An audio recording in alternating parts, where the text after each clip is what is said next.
meu trabalho é sobre direito hindu. Direito hindu, só para dar aqui uma pequena introdução, é o direito da Índia, ele é o direito antigo, mas apesar de que lá também tem o direito indiano, mais à frente a gente vai comentar um pouco sobre isso. Aqui a gente tem uma representação geográfica da Índia e de toda a questão que a gente vai falar.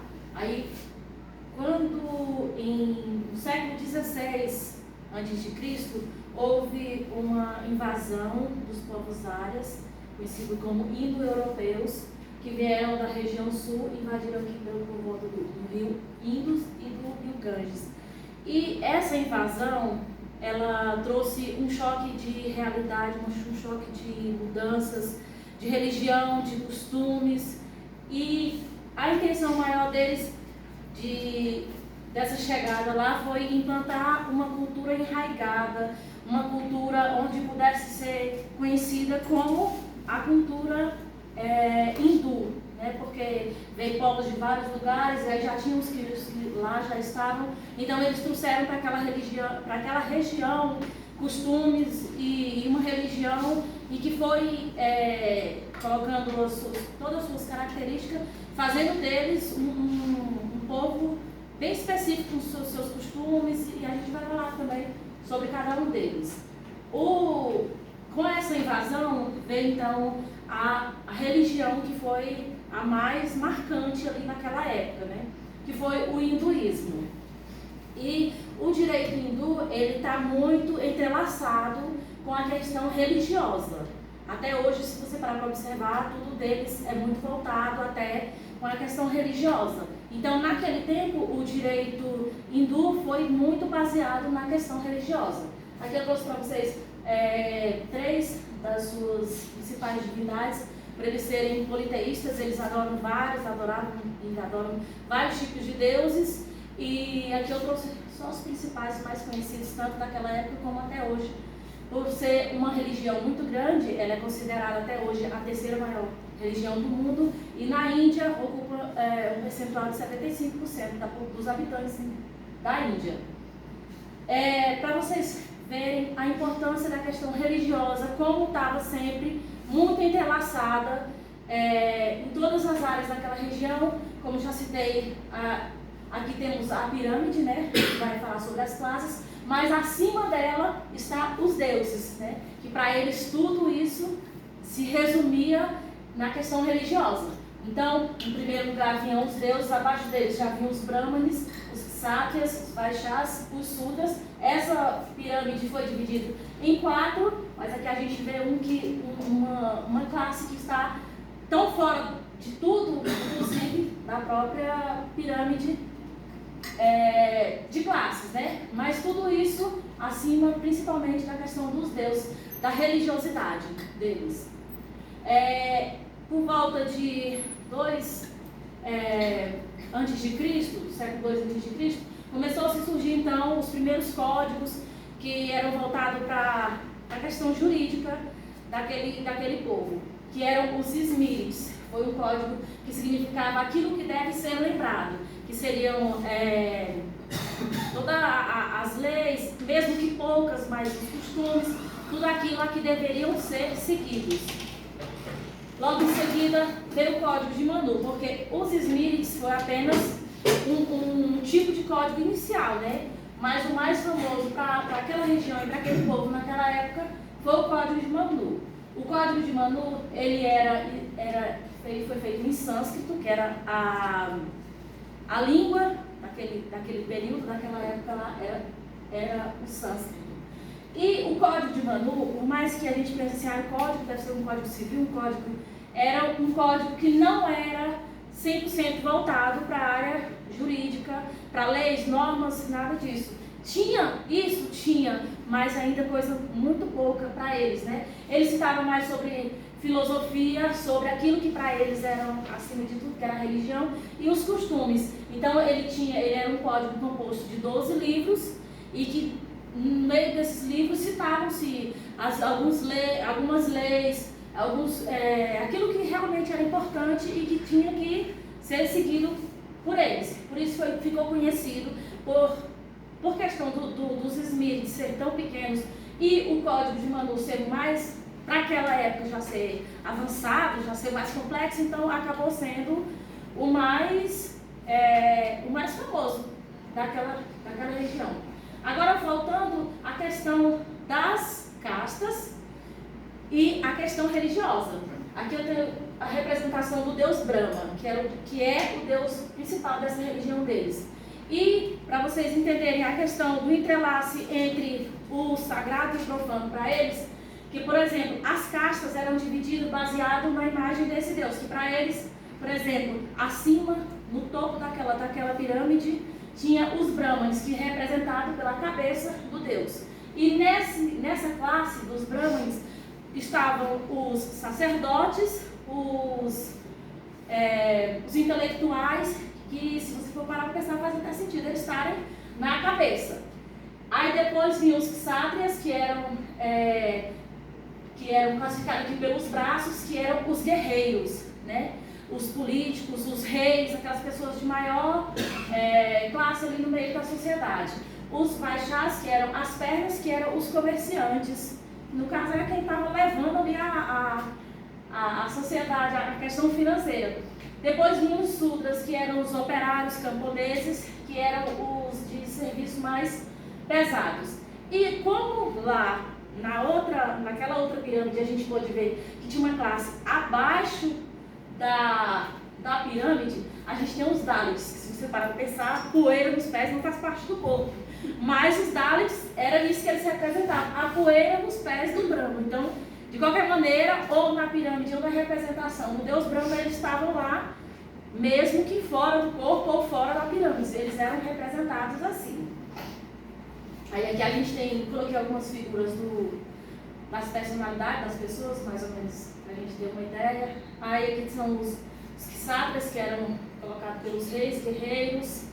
Os vaixás, que eram os comerciantes. Os sudras, os operários.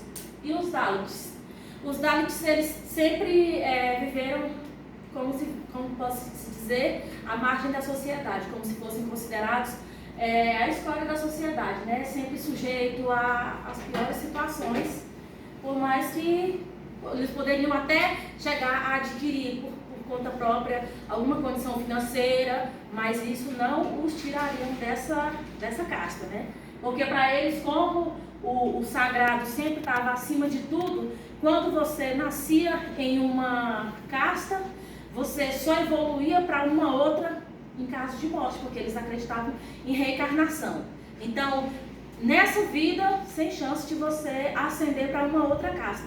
Se você nascia nos sudras, você jamais seria um vaixá, jamais seria um brahmana. Não, nasceu ali e vai morrer ali. Não interessa a sua condição financeira, se você mudou de cidade, tudo se resumia nisso. Nasceu aí. Se você for uma pessoa que segue todas as leis, todas as normas e costumes, seguindo tudo direitinho, na próxima encarnação pode ser que você consiga ter evoluído pelo menos uma casta, né? E lá no Código de Manu tinha a lei principal daquele povo todo, que era o Dharma, que era uma lei que tratava sobre a boa convivência, sobre você ser uma pessoa boa, sobre você ter boas ações, bom caráter, boas atitudes. Se você cumprisse isso, você já estava com o Código de Manu sendo cumprido, né? Então, para eles era conhecido como Dharma. E as leis de Manu, no Código, tinha muitas regras que eram bem específicas, né? Independente até mesmo para os reis, se passou fora da linha, as punições seriam severas, né?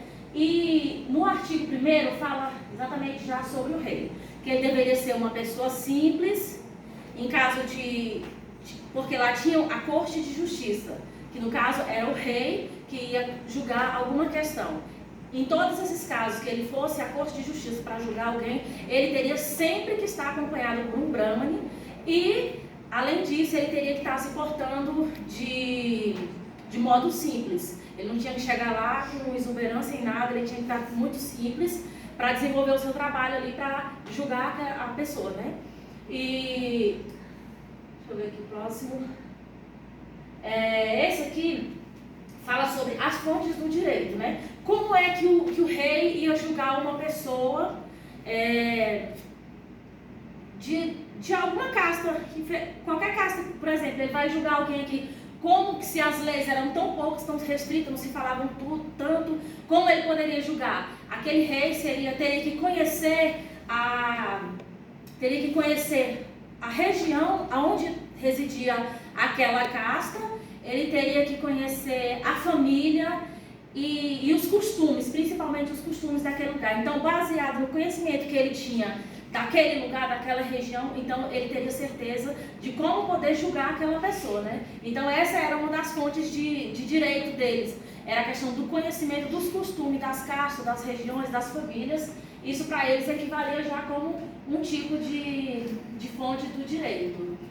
A questão das testemunhas, que o Código de Manu era muito específico, mulheres jamais seriam chamadas para testemunho, homens sendo pessoas de caráter ilibado, que ninguém pudesse dizer nada, que fossem pessoas invejosas ou que fossem pessoas de caráter inferior, não poderia ser testemunho. Então, eles colocavam pessoas realmente que pudessem ser verdadeiros para evitar risco de falso testemunho, porque o falso testemunho lá poderia cancelar o processo ou voltar ao zero, né?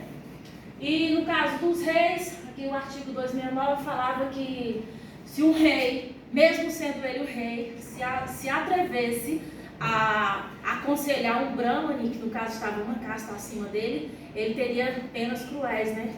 Que é a do óleo fervente na orelha ou na boca, pelo caso de se atrever a aconselhar um brahmane que estava acima do que ele já era. No artigo 277 também fala sobre um tipo de pena, né? Das penas cruéis, degradantes, que eles tinham todos os tipos lá. Aí esse que eles também tinham lá o Instituto do Levirato, que veio como comparado ao direito hebraico, né? Que era um costume do direito hebraico. No caso, uma mulher ficar viúva sem ter o filho homem, o cunhado dela casaria com ela para que ela pudesse conceber esse filho homem. Sendo que esse filho não seria considerado filho desse, mas do falecido, né? Esse era o Instituto do Levirato que eles tinham. Esse aqui também, que fala sobre ela também, que no seu período fértil ela teria que estar sempre vestida de branco para já dar um entendimento né, do que poderia estar na época de acontecer para ela conceber aquele filho. E a questão do casamento também, que o homem poderia desposar uma menina de 12 anos, mesmo ele tendo 30, uma de 8 anos, mesmo ele tendo 24 anos, que isso com o tempo, segundo as leis, isso foi mudando, mas para o interior continua, até hoje ainda ocorre, apesar de algumas restrições. E a questão da mulher, a mulher desde sempre, sua vontade própria nunca subsistiu sobre as questões de lá, né? Então a mulher desde sempre, a partir do nascimento já dependia do seu pai, até o casamento do seu marido, e na velhice dos filhos ou de alguma pessoa da família dela, desde que fosse homem, né? No artigo 637 fala sobre as apostas que eram terminantemente proibidas para evitar o risco de perca de reinos, perca de fortunas, porque isso acontecia. Então já no Código de Manu era vedado o direito a isso, então proibido, totalmente proibido. Na Índia, no direito hindu, foi a primeira vez que se viu um artigo que tratasse sobre a diferenciação entre o roubo e o furto. Já estava no Código de Manu, foi uma das primeiras citações sobre esse tipo de diferenciação, que até aí todos estavam roubados, todos estavam furtados, não tinha essa diferença toda, mas no direito hindu já se teve essa diferença. E no artigo 124, mais uma vez, passando próximo ao direito hebraico, o credor não poderia se valer de qualquer tipo de cobrança para receber aquilo que lhe era de direito. Já no Código de Manu ele tinha direito sim. Se ele tinha que receber o dinheiro por essa cadeira, ele fizesse o que fosse com quem estava devendo, mas ele ia receber o dinheiro da cadeira do jeito que ele achasse que era o direito dele. Então o Código de Manu lhe dava essa força, esse apoio, que ele pudesse usar do que fosse para cobrar. E é isso. E muito obrigada pela atenção.